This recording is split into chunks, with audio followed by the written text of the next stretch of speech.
My position that there is racial divide, I stand by, because even though there are great people talking about what has been done to help racial divide, their stories are great, but there is still some incipient feelings in people, especially people who have children who are black.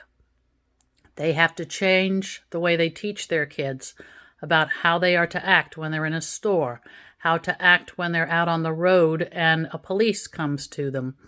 They have to do all kinds of different things that we don't have to teach our kids necessarily.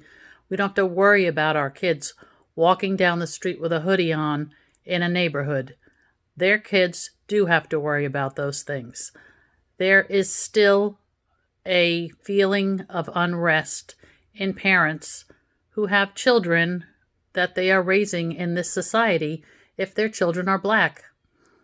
I know people in our church who are interracially married, their children are black, and they are already teaching these children when they go out into the streets how to act, what they are to wear, not to keep their hands in their pockets, not to do things that normally would not be a problem for a white child, but for them, they worry because people automatically think if they're in a store and their hands are in their pockets after touching something, that they put that now in their pocket. That's not right. They should not have to feel that way. And I don't feel that we have come far enough that we can ignore these kinds of problems.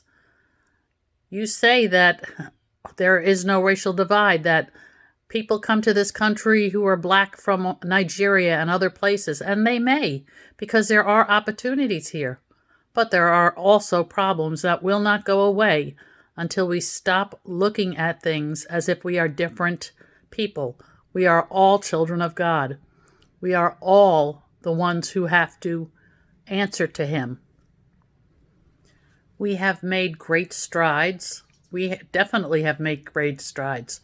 There are wonderful things to see, like we had a black president, partially black president.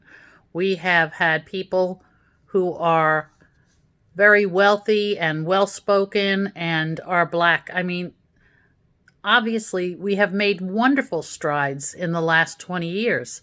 I'm not saying that we haven't, but we have not totally erased racial problems. There is still bias. There are still people who are afraid of a black man walking down the street in their neighborhood with a hoodie on. I'm sorry, but we should not be looking at things like that. We should not be having to worry that they're stealing things in a store or that they are going to harm us. They are just trying to live the same as you and I. And unfortunately, they can't do things like you and I. They still have to worry about when they go out into public. They still have to worry how they speak to a policeman. They still have to worry about how they dress, where they go, and not be taken as something less than they are. They are children of God just as we are. They are as entitled to all the things that we have.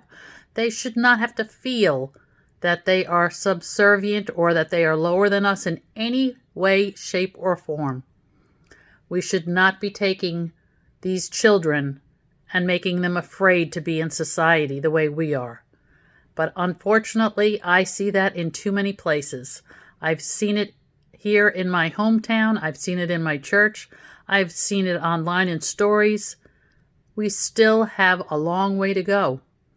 And if we don't change the way we think about other people, it's going to be a long road beyond this. My neighbor next door wanted to have somebody to come in to do her floors. And she called this number thinking she was getting somebody at the company. And she got somebody who came to the house. And he was a black man. And she said, "I'm sorry, but I don't think this is the company that I wanted to call." And later she told me the problem was she didn't feel comfortable being a widow having a black man in her house. Why? I don't understand that at all. I really don't. But this is the world that we are living in. And racism is still alive and well. It's very small in places.